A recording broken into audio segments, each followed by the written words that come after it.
जैसे अगर हम देखें कि अगर हम बात करें कि कोई नंबर जैसे 6 नंबर है, 6 नंबर के साथ कोई ऐसा नंबर है जो अपने रिलेशनशिप को लेकर या अपनी शादी को लेकर मतलब स्टेबिलिटी वाले रास्ते पर नहीं है, तो क्या ऐसा होता है कि 6 नंबर उन चीज़ों को ठीक कर सकता है? बिल्कुल, 6 नंबर अति नहीं होना चाहिए कि चार्ट में बहुत बार 6 नंबर रिपीट हो गया, वो एक कमी रह आएगा। अच्छा। लेकिन अगर चार्ट में 6 नंबर है तो ये बात पक्की है कि शादी टूटने के आसार थोड़े कम रहते हैं। अगर टूट भी गई ना इंसान की शादी, तो दूसरी शादी से वो सारे सुख उसे प्राप्त हो जाएंगे। अच्छा। कुछ नंबर्स और बता देता हूँ जो शादी की डिस्ट्रक्शन में काम करते हैं। वो है एक आपका 4 नंबर, 7 नंबर, 8 नंबर और 9 नंबर। अच्छा। 4 और 9 नंबर की भूमिका मल्टीपल रिलेशनशिप की तरफ ले जाती है। एक नंबर ईगो की तरफ ले जाता है कि एक नंबर सूर्य का, इसमें अहम बहुत है। हाँ। ठीक है ना। और 7 नंबर सेपरेशन का, कैची है। अच्छा। तो बहुत ज्यादा क्वांटिटी में हुआ तो शादी तुड़वाने में बहुत बड़ा एक रोल अदा करता है 7 नंबर। हाँ, मतलब ये आपने वो नंबर्स बताए हैं जो स्टेबिलिटी की ओर नहीं ले जाते हैं। अब टोटल ग्रिड बताता है हाँ। कि बना के कितने बचाने वाले मौजूद हैं और कितने तोड़वाने वाले।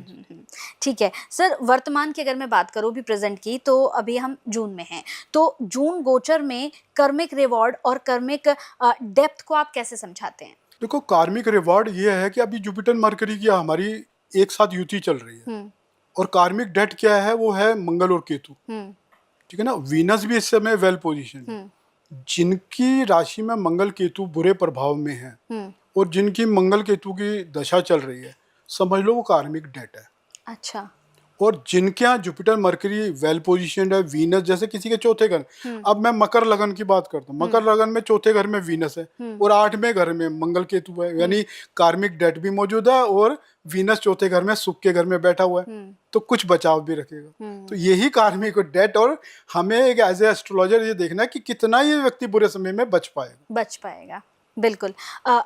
क्या वर्तमान में कोई ऐसा गोचर बन रहा है सर जिसमें आपको आने वाले समय में विश्व में कोई बड़ी समस्या दिख रही है? मंगल केतु ने शुरुआत तो करा दी है। देखो, मंगल केतु की युति से पहले पहले अभी रशिया और यूक्रेन की कितनी बड़ी वार हुई, $10 बिलियन का रशिया को यूक्रेन ने नुकसान कर दिया।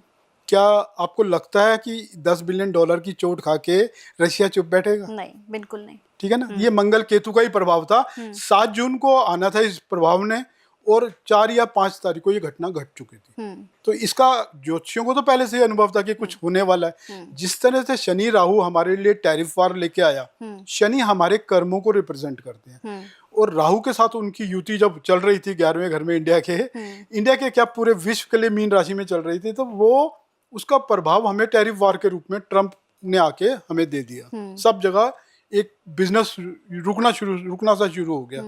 इसी तरह मंगल ब्लड बात है, वार है, और केतु समझ लो उसको एक नया रूप देने आया है। तो मंगल केतु की युति सर्जरी, ब्लड बात, ये वार बहुत ऊंचे स्केल पे जा सकता है।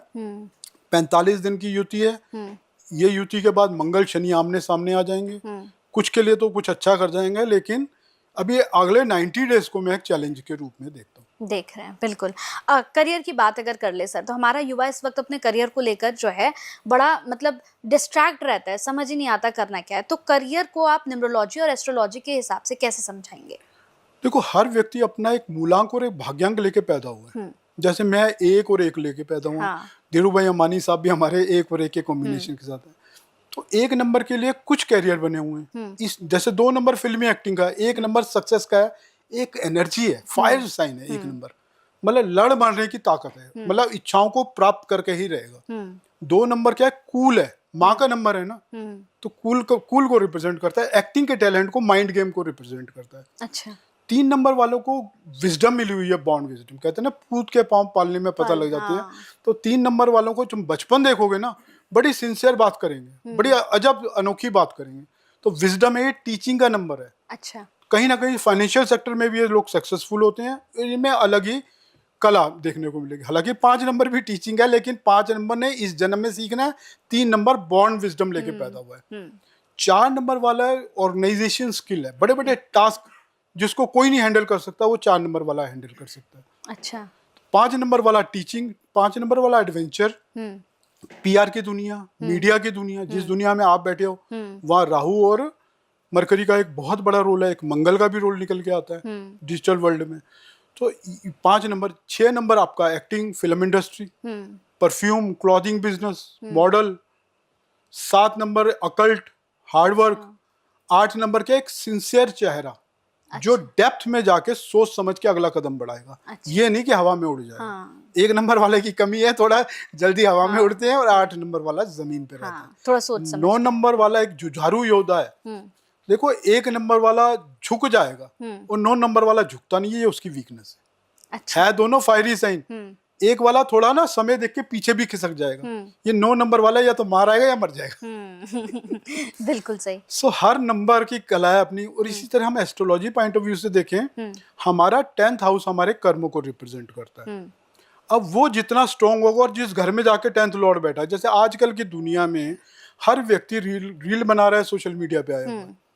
तो लास्ट पॉडकास्ट में हमने प्रेडिक्शन भी की थी कि सामने बैठा व्यक्ति के क्या ग्रह चाल होगी, जो ये मेरे सामने बैठा, और वही निकला था बाद में। अच्छा। मैंने जन्मपत्री बना के उनको दिखा भी दिया, मेरा खुद का भी वो योग था। तो 3rd हाउस बहुत बड़ी एक कनेक्टिविटी बनाता है। जिसका भी 10th और 3rd का आपसी संबंध है, वो डिजिटल वर्ल्ड में आने के लिए बेताब है, और बना भी डिजिटल वर्ल्ड के लिए। और 2-11 से कनेक्ट कर रहा है, तो इनकम भी आएगी।